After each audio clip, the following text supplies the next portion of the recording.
The deep space monitoring station was quiet except for the soft hum of computers. Yuna sat at her desk, watching rows of data scroll across her screen. She had been doing this job for 3 years now, listening to the empty space between stars. Most days, nothing happened. Today was different. The signal came at exactly 14:32 ship time. It was weak, barely stronger than background noise, but it was there. Yuna leaned forward and adjusted her equipment. The signal got clearer. Her heart started beating faster. This was not natural. Someone was sending a message. "Captain Minsu, to the communication deck, please," Yuna said into her headset. Her voice was calm, but her hands were shaking a little. In 3 years, she had never found anything like this. Captain Minsu arrived quickly. He was a tall man with kind eyes and gray hair. Behind him came Do-hyun, the language expert, and Ji-won, the chief engineer. They all looked curious. "What do you have, Yuna?" Captain Minsu asked. "A signal from the Vega system," Yuna said. "It's encrypted, but it's definitely artificial. Someone is trying to talk." Do-hyun sat down at the computer next to Yuna. His fingers moved quickly over the keyboard. "The encryption is complex, but I think I can break it.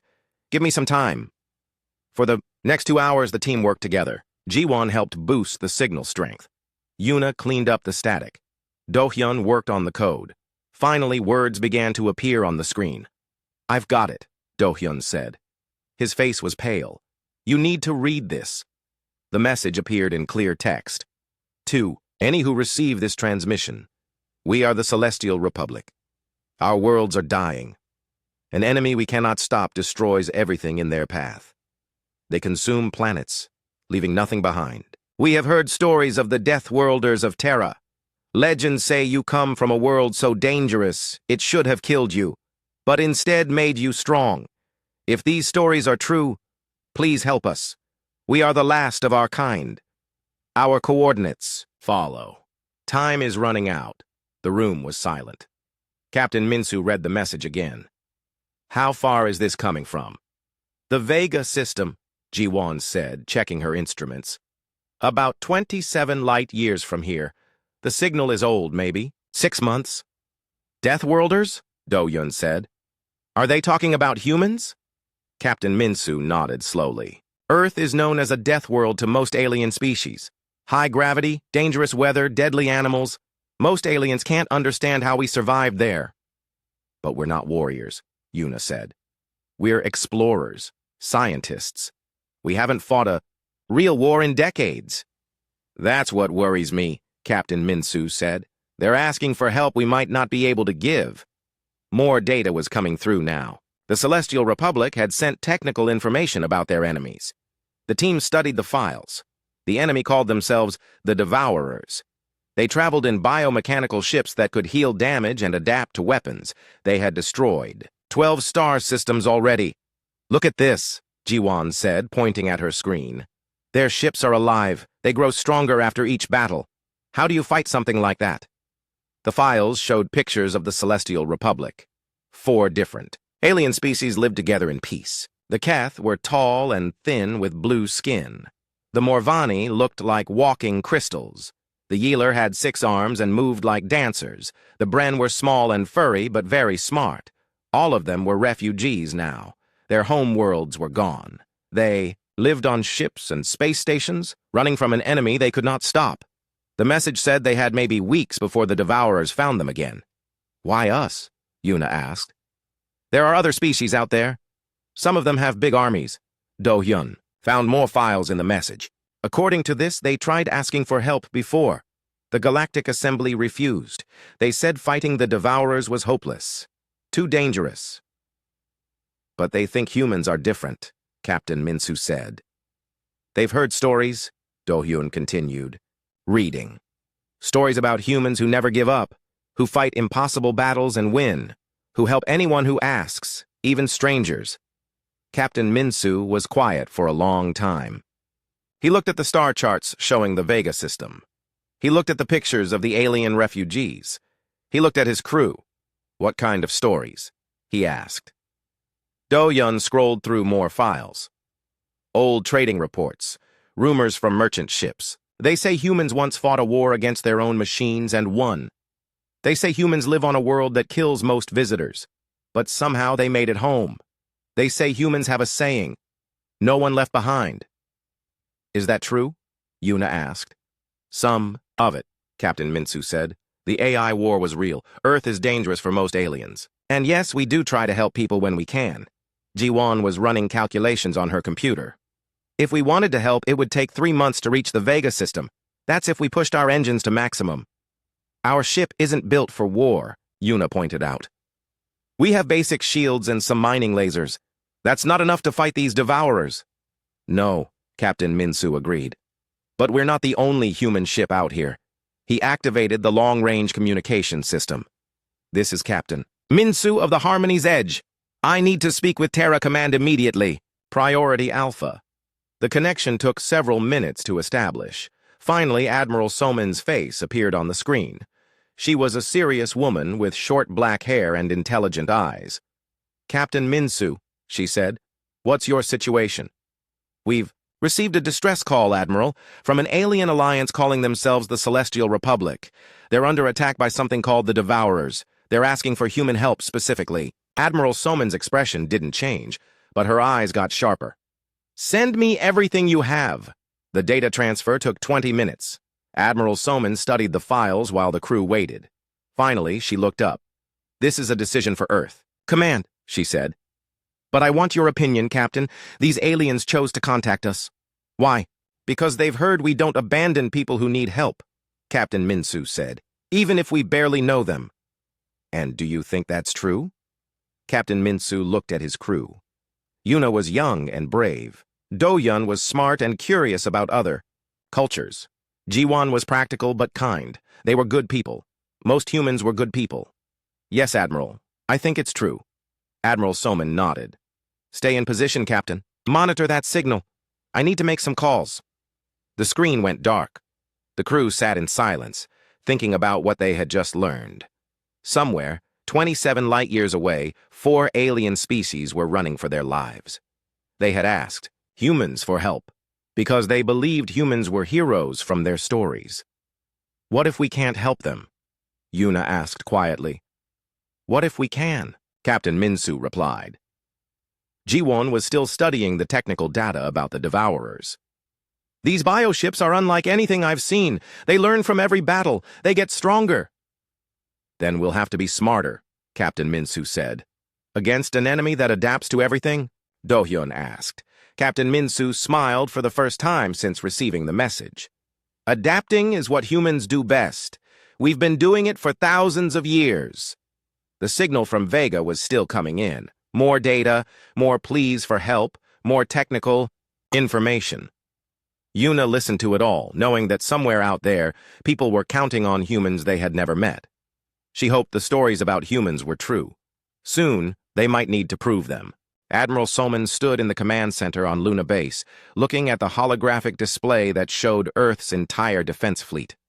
50 ships. That was all humanity had for protecting their home system and exploring the galaxy. Each ship was precious. The morning briefing had been difficult. Lieutenant Tae-hyun had presented intelligence reports about the Devourers. The news was not good. 12 star systems completely consumed, Tae-hyun reported. No survivors found. The Devourers strip everything organic from planets and leave them as empty rocks. How long between attacks? Admiral Soman asked. 3 to 4 weeks. They hit a system, consume it completely, then move to the next one. They're getting faster each time. Director Hyan from Earth's government spoke up from her chair at the conference table. Admiral, you can't be seriously considering this. 50 ships against an enemy that destroyed 12 civilizations? I'm considering our options, Admiral Soman replied calmly. Our option is to stay home and protect Earth, Director Hyan said. These aliens are not our responsibility. Captain Biom, commander of the battleship Indomitable, disagreed. Director, the Devourers won't stop at the Celestial Republic. They'll keep moving, consuming everything. Eventually, they'll reach human space. That could be decades from now, Director Hyan argued. Or years, Lieutenant Tae-hyun said. We don't know their expansion pattern. They could change direction at any time. Admiral Soman studied the star charts. The Vega system was far from Earth, but space was big and dangerous. If the Devourers kept spreading, they would eventually threaten everyone. What do we know about their technology? She asked. Taehyun activated another display. Biomechanical ships. They appear to be living creatures shaped into spacecraft. They can heal battle damage and adapt to weapons fire. Each ship gets stronger after surviving combat. Conventional weapons? Limited effectiveness. Energy weapons work at first, but the ships develop resistance quickly. Kinetic weapons have more success, but only temporarily. Director Hyon looked frustrated. You see? We can't win against them. It would be suicide. Maybe, Admiral Soman said. But maybe not. She turned to address the full room. Scientists, military officers, and government officials had gathered for this meeting. Everyone knew this decision would change human history. The Bao, Celestial Republic asked for our help specifically, Admiral Soman said. They believe humans are different from other species, that we can do things others cannot. What makes them think that? Asked Dr. Yoonji, head of xenobiology. Stories, Admiral Soman replied. Trading reports, diplomatic contacts. Apparently, other species see humans as unpredictable problem solvers who refuse to give up. Captain Biom smiled. Are they wrong? No, Admiral Soman said. They're not wrong. She activated the main display to show Earth. Blue oceans, white clouds, green and brown continents. It looked peaceful from space, but everyone in the room knew better. Earth is classified as a Class 12 death world, Admiral Soman continued. Extreme weather, tectonic activity, aggressive wildlife, variable gravity zones. Most alien species need full environmental suits just to visit our planet. And we evolved there, Dr. Yoonji added. We adapted to conditions that would kill most. Galactic species. Exactly. We are survivors. We're also explorers, scientists, and yes, when necessary, warriors. Director Hyon tried again. Admiral, even if we're different, we're talking about our entire fleet. If we lose those ships, Earth is defenseless. Lieutenant Taehyun spoke up. Director, our intelligence suggests the Devourers target populated systems first. If we don't, stop them now, Earth will eventually be on their list anyway. You don't know that. No, Admiral Soman agreed. But I know something else. 50 years ago, humans made a promise when we joined the galactic community. We said we would be good neighbors. Part of being a good neighbor is helping when someone needs it. The room was quiet. Everyone was thinking about what this meant. Admiral Soman could see the fear in some faces, but also determination in others. What about our families? Asked Captain Sunny, commander of the destroyer Swift Arrow. If we take the fleet to Vega, we leave Earth protected only by orbital platforms. That's a risk, Admiral Soman admitted. But Earth has other defenses. The lunar shipyards, the asteroid mining fleets, civilian ships that can be armed quickly. Is that enough? Director Hyon asked. It has to be. Admiral Soman made her decision. I'm ordering the fleet to prepare for departure to the Vega system. Full combat readiness. We leave in 72 hours. Director Hyon stood up angrily. Admiral, I'm ordering you to reconsider. The government cannot approve this action. The government doesn't command the fleet, Admiral Soman replied firmly. I do, and I've made my choice. The meeting ended with Director Hyun storming out. The military officers stayed to discuss preparations. Lieutenant Taehyun was already working on supply calculations. 72 hours to prepare 50 ships for a 3-month journey, Captain Biom said. It can be done, but it won't be easy. What about volunteers from civilian ships? Captain Sunny asked. Admiral Soman looked surprised. What do you mean? Admiral, word is already spreading through the colonies and trading stations. Humans are going to help alien refugees fight an impossible enemy. Some civilians want to join us. Civilians can't fight the Devourers. Maybe not, Captain Sunny said. But they can carry supplies, provide support, help with evacuations. They want to do something. Lieutenant Taehyun was monitoring communication channels. Admiral, you should see this. He activated the main screen to show incoming messages from across human space. Mining companies offering their ships, transport vessels volunteering for supply runs, even luxury cruise ships asking how they could help. This is incredible, Dr. Yoonji said. Thousands of people want to help. Admiral Somin read the messages. Families offering to house refugees, engineers volunteering to work on alien technology. Doctors preparing to treat unknown species. It was more than she had expected. "Admiral," Captain Biome said quietly, "maybe we're not taking 50 ships to Vega. Maybe we're taking 50 military ships and 100 civilian volunteers." The idea was both inspiring and terrifying. Admiral Soman had commanded military fleets before, but never a civilian exodus. "Can we protect that many ships?" "We'll have to," Captain Sunny said, "because they're coming whether we protect them or not." That evening, Admiral Soman stood on the observation deck of Luna Base, looking at Earth. Messages were still coming in from volunteers. Shipyards were working overtime to install basic weapons on civilian vessels. Families were saying goodbye to loved ones. Lieutenant Tai Hyun joined her at the window. "Admiral, the Celestial Republic sent another message. Their situation is getting worse. The Devourers found another one of their hiding places." "How much time do they have?" "Maybe 2 weeks, 3 if they're lucky." Admiral Somin did the math. 3 months to reach Vega if their ships could maintain maximum speed the entire way. They would barely arrive in time, if at all.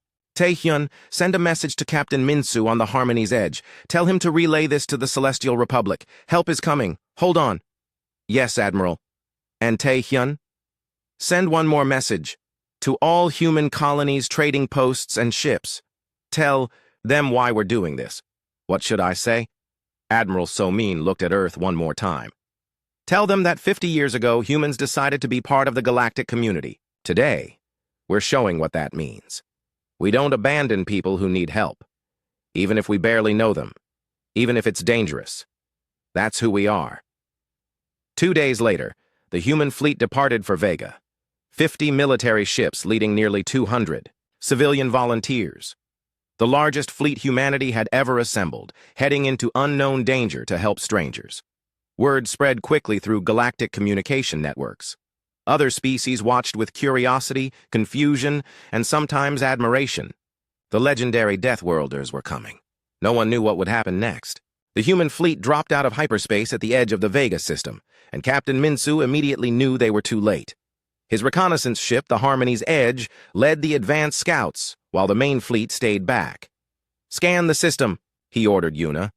"Find me those refugees." The scanner results made everyone's hearts sink. Debris fields floated where space stations used to be. Dead ships drifted in the void. The outer planets showed signs of recent atmospheric stripping. There, Ji-won pointed at her screen. Energy signatures near the gas giant. Someone's still alive. Captain Minsu activated the fleet communication system. "Admiral Soman, we have survivors near Vega Prime. Looks like they're making a last stand." "Understood," came the reply. "Take us in, Captain." The human fleet moved deeper into the system. As they got closer, the battle became visible. Around the massive gas giant Vega Prime, a desperate fight was happening. Alien ships of 4 different designs fought against something that looked like it had grown rather than been built. The Devourer ships were horrifying. They looked like giant sea creatures crossed with metal machinery. Tentacles covered in armor plating, hulls that pulsed like living tissue, weapons that seemed to be part of the ship's bodies. "My God," Do-hyun whispered. "They really are alive." Captain Minsu studied the battle. The alien defenders were losing badly. Their weapons hit the Devourer ships, but the damage healed quickly. Each time the defenders tried a new tactic, the enemy ships adapted. "Open a channel to the alien fleet," he ordered. Yuna worked her controls. "Channel open, Captain." "This is Captain Minsu of the Human Defense Fleet," he broadcast. "We received your distress call. We're here to help." For a moment, there was silence. Then a voice replied in accented but clear English. "Human ship, this is Admiral Kento of the Celestial Republic. We thought you were legends." "We're real," Captain Minsu said. "And we're here to fight." "You don't understand." Admiral Kento's voice was full of despair. "We've tried everything. Our weapons are useless. The Devourers adapt to everything we do." Captain Minsu could see the alien admiral was right. On his screen, he watched a Republic cruiser fire energy weapons at a Devourer ship. The beams cut deep at first, but the ship's hull quickly developed a reflective coating. The same weapons became useless in minutes. "Admiral Soman," Captain Minsu called on the command channel. "You're seeing this?" Copy that. I'm bringing the fleet forward. All ships, battle formation Charlie. The human fleet moved into attack position. 50 military ships formed the core, while civilian vessels stayed back to help with evacuations. The flagship Indomitable took point, its heavy guns aimed at the nearest Devourer ship. "This is Admiral Salmon to all Republic forces," she broadcast. "Clear the area. We're going in." The first human attack was everything the aliens expected and nothing the Devourers were ready for. The Indomitable opened fire with plasma cannons, but when those beams started to lose effectiveness, Captain Biome immediately switched to kinetic railguns. The Devourer ship began adapting to the railgun rounds, developing thicker armor, so Captain Biome switched again, this time to old-fashioned chemical explosives. The bio ship couldn't adapt fast enough. "All ships," Admiral Soman ordered, "implement rotation protocol. Switch weapon types every 30 seconds, don't let them. Adapt."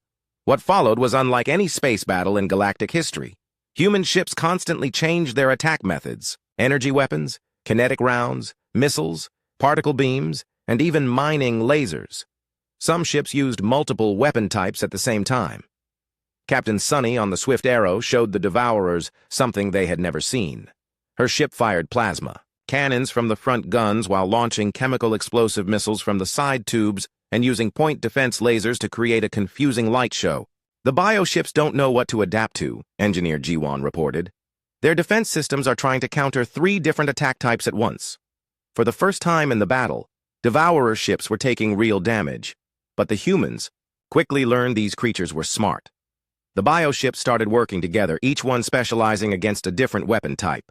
"They're learning," Captain Minsu warned. "Group tactics." Admiral Soman saw it too. "All ships, formation beta. Stick together. Don't let them isolate us." The battle turned into a deadly dance. Human ships moved in tight groups, supporting each other while constantly changing tactics. The Devourers tried to surround them, but the humans had something the bioships didn't expect: experience fighting in 3 dimensions. Earth's oceans had taught humans to think in layers. Space battles near asteroid fields had taught them to use obstacles. Wars against their own AI machines had taught them to fight enemies that could adapt.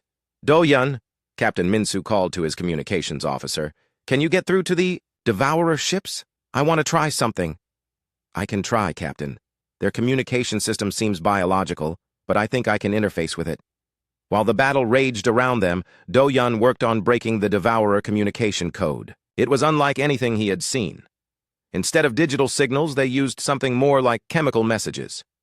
"Got it," he said finally. "Captain, you can talk to them now."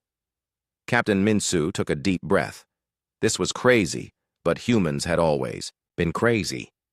"Devourer ships, this is Captain Minsu. I want to talk." The reply came as images and emotions rather than words. Confusion, hunger, fear. These creatures were not just killing machines. They were desperate. "We know you're running from something," Captain Minsu continued. "We want to help. But you have to stop attacking innocent people." More images came back. A galaxy being consumed by darkness. Billions dying. A desperate flight across the void between galaxies. The Devourers weren't conquerors. They were refugees, just like the Celestial Republic. "Admiral Soman," Captain Minsu called urgently. "You need to hear this. The Devourers are running from something worse." Before Admiral Soman could respond, new ships appeared at the edge of the system. These were different from the bioships. They were perfectly geometric, made of some black material that seemed to absorb light. "Admiral Kento," Captain Minsu called to the alien commander. "What are those ships?" The reply was filled with terror. "The silence. The Devourers were running from them. Now they've followed the trail here." The new ships moved without any visible engines. They approached the battle zone and began doing something impossible. Energy weapons fired at them simply disappeared. The ships absorbed the energy and seemed to grow stronger. "All ships," Admiral Salman ordered. "Weapons free on the new targets. Use kinetic weapons only." But even kinetic rounds seemed to have little effect. The black ships absorbed the impact energy and kept coming. Worse, they began targeting both human and Devourer ships without discrimination. "They're not here for conquest," Admiral Kento explained over the communication channel. "The silence consumes energy itself. They turn living worlds into dead space." Captain Minsu watched as one of the black ships touched a Devourer bioship. The living vessel simply stopped moving.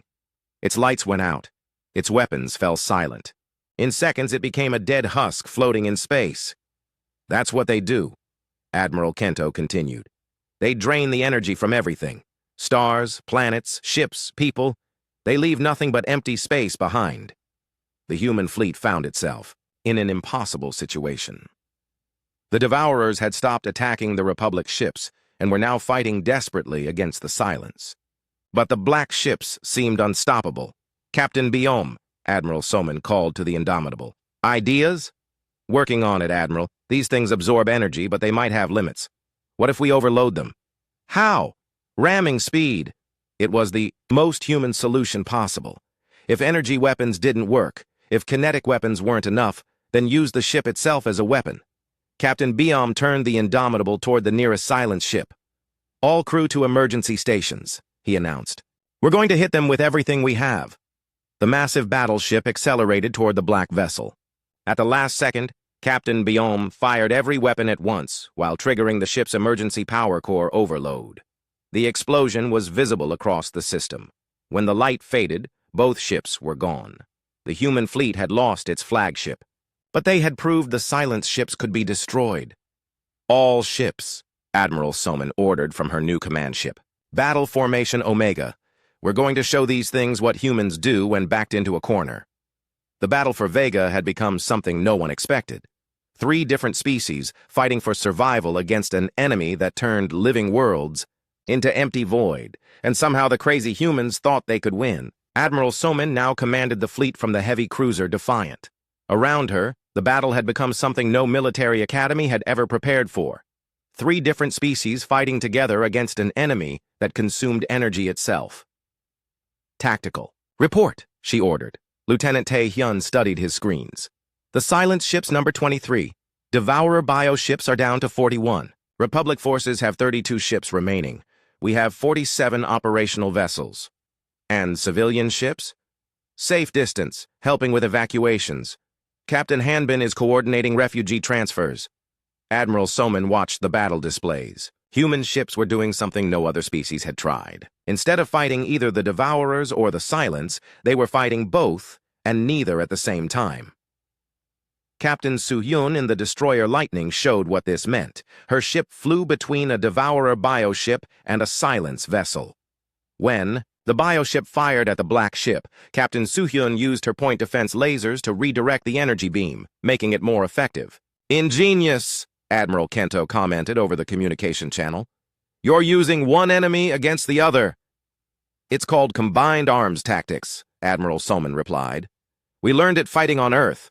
But the real breakthrough came from an unexpected source. Marine Colonel Hana was commanding the assault ship Hammer when she noticed something important.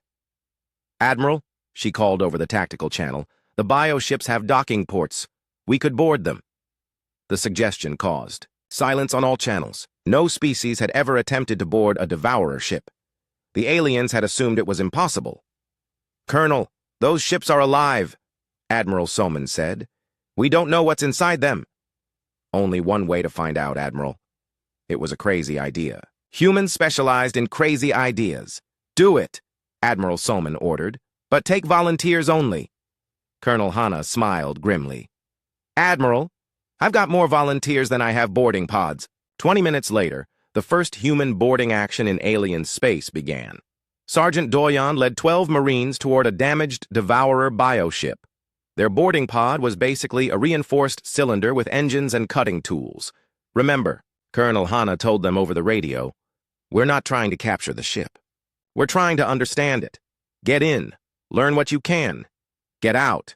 The boarding pod attached to the bioship's hull. The cutting tools worked, but instead of metal, they cut through something that felt like thick skin. Green fluid leaked out, then sealed itself automatically. We're through, Sergeant Doyon reported. Entering the ship now. What the Marines found inside changed everything. The ship was not just alive, it was suffering. Corridors pulsed like blood vessels. Walls were covered with what looked like nerve tissue. And in the center, they found the crew. The Devourers were not the monsters everyone had expected. They were tall, thin creatures with large eyes and pale skin. They looked exhausted and afraid. When they saw the humans, they did not attack. They cowered. "They're terrified," Sergeant Doyen reported. "Admiral, these things are not warriors. They're refugees." Through the bioship's translation system, first contact began. The Devourer captain spoke in images and emotions rather than words. The Marines saw flashes of a dying galaxy, worlds consumed by spreading darkness, billions of beings fleeing in desperation. "We consume to survive," the captain's thoughts translated roughly. "We do not want to kill. We must eat or die," Sergeant Doyon tried to communicate back. Humans had learned to speak many languages, but this was something new. "Why didn't you ask for help? Why attack innocent people?" The reply was full of sadness. "We asked. None listened. All fled. You are first to speak." The Marines learned that the Devourers had tried peaceful contact dozens of times. Other species either ran away or attacked immediately. Humans were the first to attempt communication during combat. "We're not like other species," Sergeant Doyon said. "We're willing to talk to anyone." Back on the Defiant, Admiral Soman listened to the Marine. Reports with growing understanding. They're not evil. They're desperate. And now, the silence has followed them here. Captain Minsu joined the conversation from his reconnaissance ship. "Admiral, what if we're fighting the wrong enemy? The silence is the real threat here." "Explain." "The Devourers consume organic matter to survive. The silence consumes energy itself. Which one is more dangerous to galactic civilization?" Admiral Soman saw his point. The Devourers killed to eat. The silence killed because that's what it was programmed to do. One was driven by desperation, the other by cold logic. "All ships," she ordered, "cease fire on Devourer vessels. Focus on the silent ships only." The order caused confusion among the Republic forces. Admiral Kento's voice came over the channel. "Human Admiral, the Devourers destroyed our worlds." "Because they were starving," Admiral Soman replied. "The silence destroys because it cannot do anything else. Which enemy can we reason with?" It was a decision that only humans would make. Instead of destroying both enemies, they chose to try saving one. The battle tactics changed immediately. Human ships began protecting damaged Devourer vessels from silence attacks. In return, the bioships started sharing their adaptive technology with human engineers. Engineer G1 was the first to make the connection work.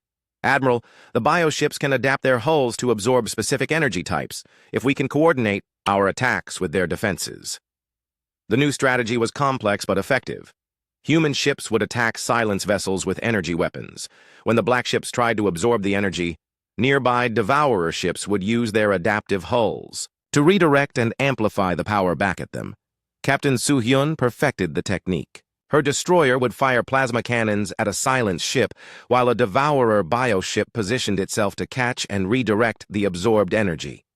The result was feedback loops that overloaded the silence vessels. "It's working," Lieutenant Tae-hyun reported. "We've destroyed 6 silence ships using the amplification technique." But the black ships were learning too. They began spreading out, avoiding the coordinated attacks. Worse, they started targeting the Devourer bioship specifically, recognizing them as the key to the human strategy. "We need something they can't adapt to," Admiral Soman said.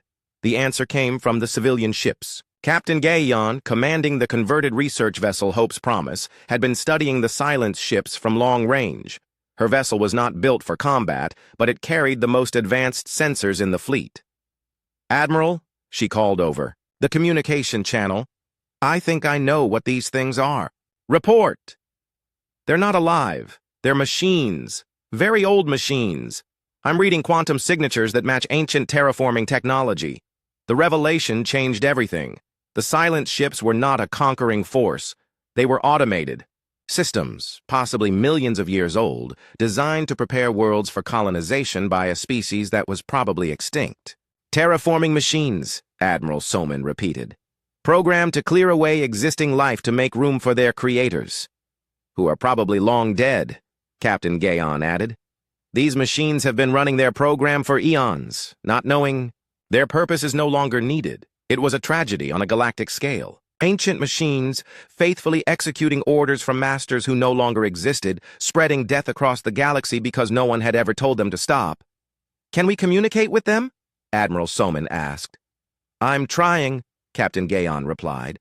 "But their communication protocols are unlike anything in our databases. They're so old they predate most known languages." As the battle continued, human ships found themselves in an impossible position. They were fighting ancient machines that didn't know the war was over, while trying to save desperate refugees who had been driven to horrible acts by starvation. "Admiral," Colonel Hanna reported from the boarded bioship, "the Devourer captain wants to help. They know these silence things. They've been running from them for generations." "What do they know?" "The machines have a weakness. They're controlled by command ships. Destroy the controllers and the others shut down." "Admiral," Salmon looked at her tactical display. 23 silent ships, all identical. "How do we identify the command ships?" The answer came from the most human source possible, educated guessing and trial by fire. If they couldn't identify the command ships by technology, they would identify them by behavior. "All ships," Admiral Soman ordered, "we're going to do something very human. We're going to poke them with a stick and see what happens." Captain Gaeon stared at her sensor readings aboard the Hope's Promise. While the battle raged around them, she had been studying the biochemistry of the Devourer ships. What she found was impossible to believe. "Admiral Soman," she called urgently, "I need to speak with you privately." The communication channel switched to encrypted mode. "What do you have, Captain?" "The Devourers aren't aliens in the way we think of aliens," Gaon said. "Their biology is remarkably similar to extremophile organisms from Earth." "Explain." Gaon pulled up her analysis on the screen. "Their cellular structure matches bacteria found in Earth's deep ocean thermal vents. Their metabolism is similar to organisms that live in acid pools in volcanic regions. Admiral, these creatures could potentially live on Earth." The implications hit Admiral Somin immediately. "You're saying they don't need to consume other worlds?" "I'm saying they're adapted for environments that most species consider uninhabitable. Places like the sulfur mines of Titan, the acid clouds of Venus, the radiation fields around Jupiter." Engineer Ji-Won joined the conversation from her position on the reconnaissance ship. "Captain Gaon, are you suggesting what I think you're suggesting? Earth has hundreds of locations that would be paradise for the Devourers, but completely uninhabitable for most other species. They don't need to consume living worlds. They need death worlds." It was the most human solution possible. Instead of destroying the refugees, relocate them to places no one else wanted to live. "Admiral," Captain Minsu interrupted, "we have incoming. More silent ships. 50 of them." The tactical situation was getting desperate. The combined human devourer force had managed to destroy 10 silent ships, but more kept arriving. The ancient machines seemed to have an endless supply of vessels. "We need to capture one of their command ships," Admiral Soman decided. "Captain Hanbin, select your best boarding crew." Captain Hanbin commanded the assault ship Spear. His Marines were already preparing for the most dangerous boarding action in human history. Unlike the Devourer bioships, the silence vessels were solid metal with no obvious entry points. "We'll have to cut our way in," he reported. "But Admiral, we don't know what's inside those things. The crew could be anything." "Or nothing," Captain Gayan added. "If they're really ancient terraforming machines, they might be completely automated." The boarding attempt began with a coordinated attack. 3 human ships and 2 Devourer bioships focused fire on a single silence vessel, trying to disable it without destroying it. The black ship absorbed most of the energy, but focused fire from multiple sources began to overload its systems. "It's slowing down," Lieutenant Tae-hyun reported. "Hull breaches on the forward section." Captain Hanbin's boarding pod launched from the Spear. Behind him, Lieutenant Kyong led a team of 20 Marines armed with everything from plasma cutters to old-fashioned explosives. The silent ship's hull was unlike anything they had encountered. It wasn't metal or ceramic or any known material. It felt solid but seemed to absorb light completely. "Cutting through," Lieutenant Kyong reported. "This stuff is tough, but we're making progress." What they found inside was both magnificent and terrifying. The ship was enormous, with corridors that stretched for kilometers. But there was no crew. Instead, the entire vessel was filled with machines of impossible complexity. "Admiral," Captain Hanbin called back. "This ship is basically a giant computer. The whole thing is one massive thinking machine." The Marines moved deeper into the vessel, following power conduits toward what seemed to be the central processing core. The corridors were silent except for the hum of ancient technology. They found the core in a chamber the size of a cathedral. Crystalline structures pulsed with energy, while data streams flowed through transparent tubes. It was beautiful and alien, and completely incomprehensible. "How do we talk to this thing?" Lieutenant Kyong asked. The answer came from the most unlikely source. Do Hyun, the language expert back on the Harmony's edge, had been monitoring the boarding team's transmissions. He recognized something in the energy patterns. "Captain Hanbin," he called over the radio, "those energy pulses look like quantum entanglement communication. Very primitive, but very fast. If I can interface with our ship's computer..." Minutes passed while Do Hyun worked on establishing contact with the ancient machine intelligence. Finally, communication was established, but not in words or images. The machine spoke in pure mathematics. "It's asking for identification codes," Do Hyun translated. "Authorization from its creators. It's been waiting for new orders for millions of years." Captain Minsu saw the opportunity. "Can we give it new orders?" "I don't know. The authentication protocols are incredibly complex, but Captain Gaeyan might be able to help. Her research ship has quantum computers. Working together across 3 ships during an active battle, the human team attempted something that had never been tried. They were going to reprogram a machine intelligence that was older than human civilization.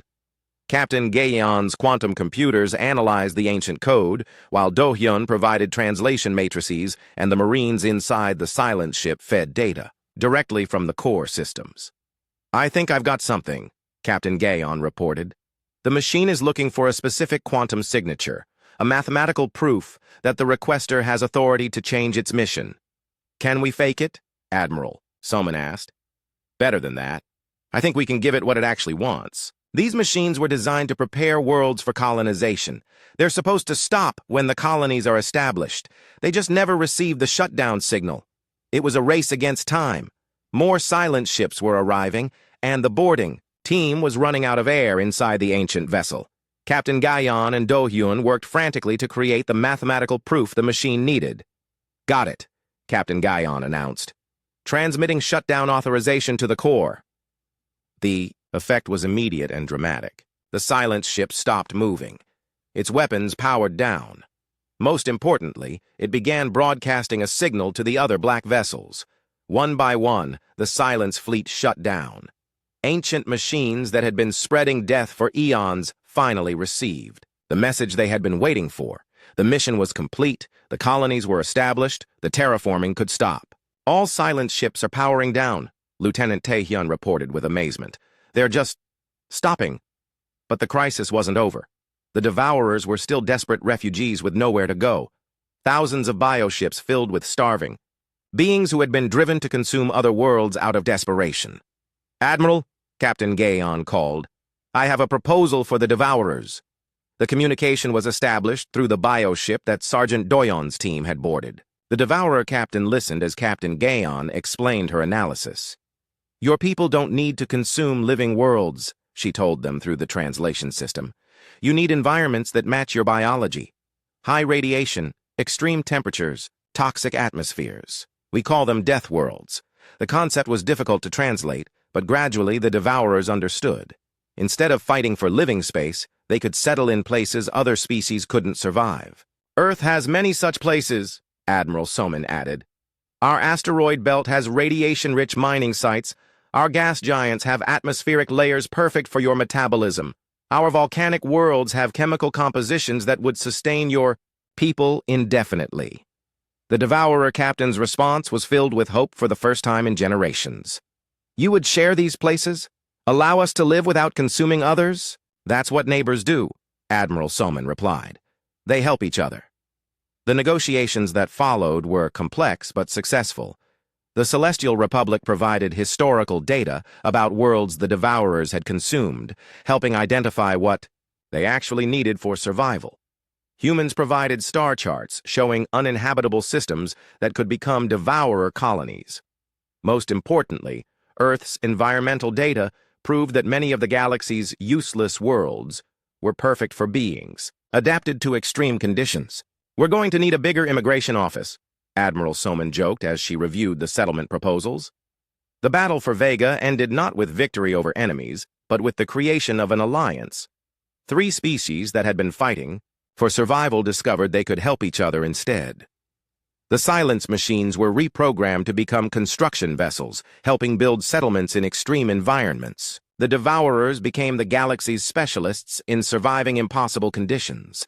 The Celestial Republic gained powerful new allies, and humans became known throughout the galaxy as the species that turned enemies into friends and found solutions, where others saw only problems. "Captain Gaon," Admiral Somin said as they watched the first joint construction project begin, "remind me to recommend you for the Nobel Prize when we get home." "For what?" "For proving that the best weapon against war is a good immigration policy." 6 months after the Battle of Vega, Communications Officer Yuna sat at her station aboard the Harmony's Edge, monitoring the construction of humanity's first joint alien settlement. The asteroid mining station New Sanctuary orbited a radiation-soaked planetoid that would kill most galactic species in minutes, but the Devourers called it home. "Incoming transmission from Admiral Kento," she announced to Captain Minsu.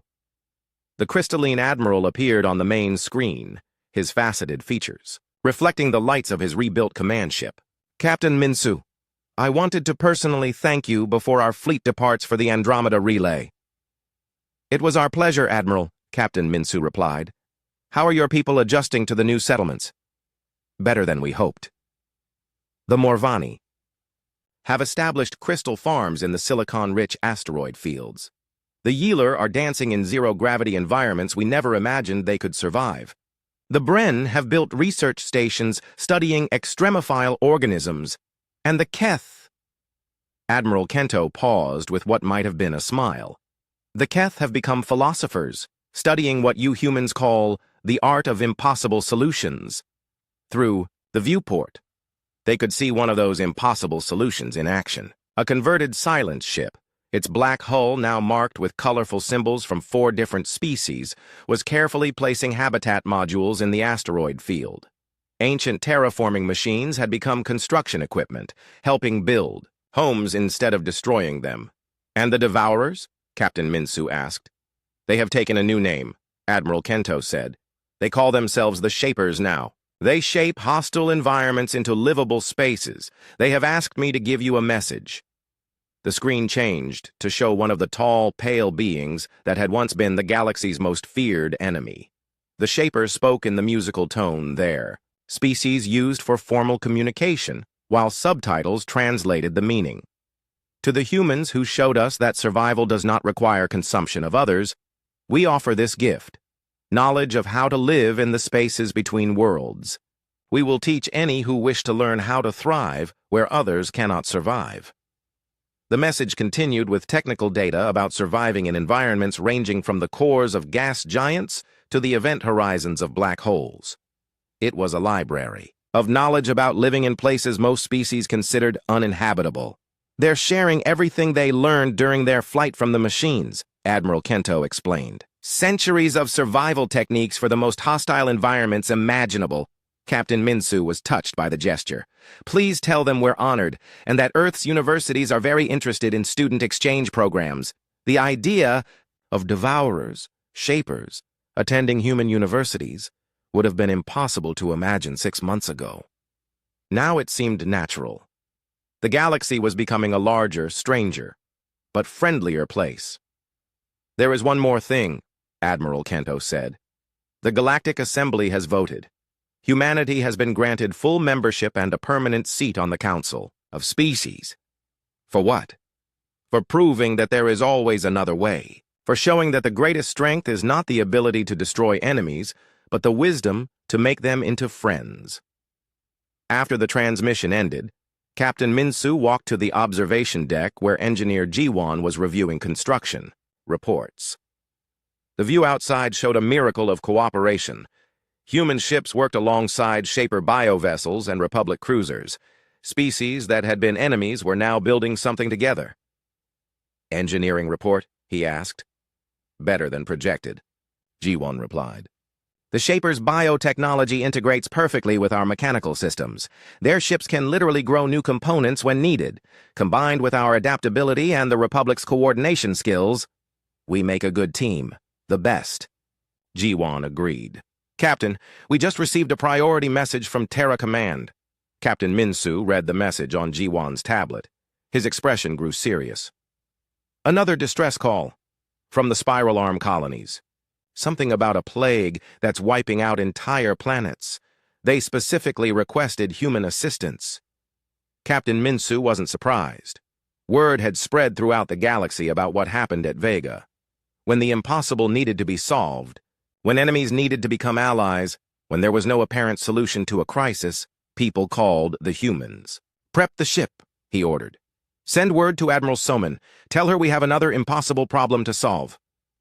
Should I tell her about the plague details? Jiwan asked. Tell her everything.